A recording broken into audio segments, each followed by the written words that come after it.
Hello, in this video I'm going to explain what electric power is, or how it works. Now, power is defined as the amount of energy per second, or joules per second, which is measured in watts. Oops. And if we take this definition and apply it to what we understand about electric current and how that functions, which is a separate video, and I'll probably provide a link somewhere on this page, we can get this formula. The change in energy divided by the change in time. It's the same as right here, except for when we're talking about wire, we actually have basically straight energy, or the potential. So what we have is we can set this equal to the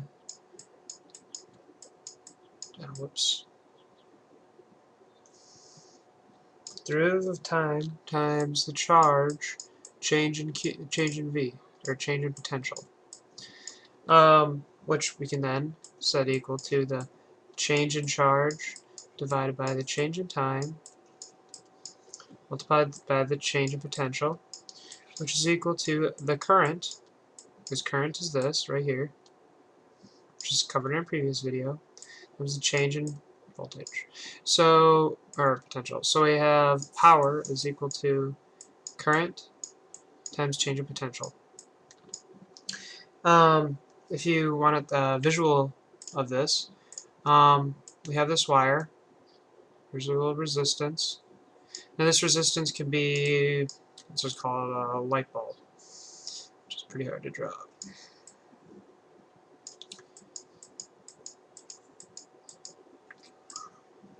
And what we have here is a constant current, I. This is not due anything attached all together in series is going to have this same current. I mean, if you think about it, electrons are all flowing, they're going to bump into each other and force everything to move at the same pace. We have this resistance, which is where the power is being used. Now we have this change in potential.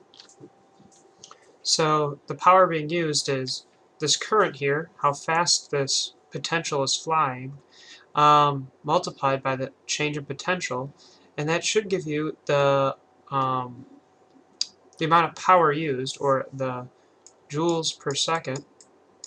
If we look at it, this is charge per second times volts. So we're going to get,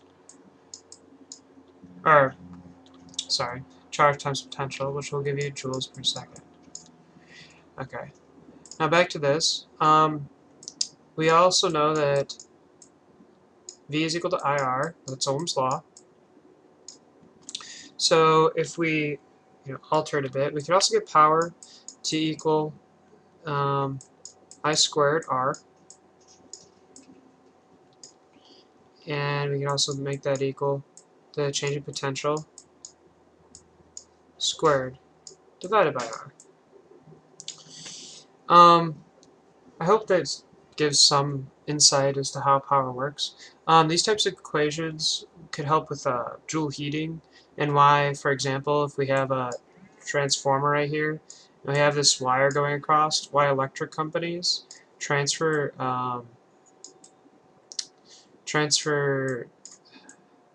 potential or charge at such a high rate.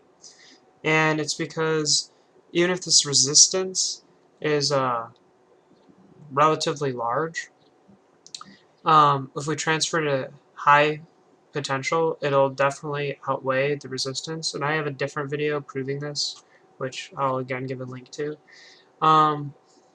This could also help you determine resistance of a particular point of the wire if you know the power. A couple other examples, I'm sure. So I hope this gives some explanation. And if you don't know what these symbols mean, you could just read down here, because that's probably all you're going to use in your class anyways. Anyways, thank you for your time.